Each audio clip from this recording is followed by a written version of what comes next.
bom dia, Deus. Hoje é sexta-feira, Pai. E antes de tudo, obrigado por me permitir abrir os olhos. Só de estar vivo já tenho um motivo para agradecer.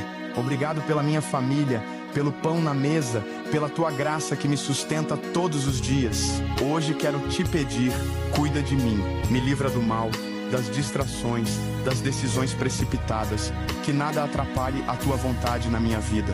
Dirige meus passos, limpa meu caminho e me ensina a escolher com sabedoria. Sei que nem tudo vai ser fácil, mas com o Senhor do meu lado, posso enfrentar qualquer coisa. Então eu te entrego esse dia, meus planos, minhas lutas, meus medos, tudo está em tuas mãos. Que a tua paz me acompanhe, que a tua voz me guie e que eu consiga ver além do que os olhos mostram. Eu confio em ti, Senhor.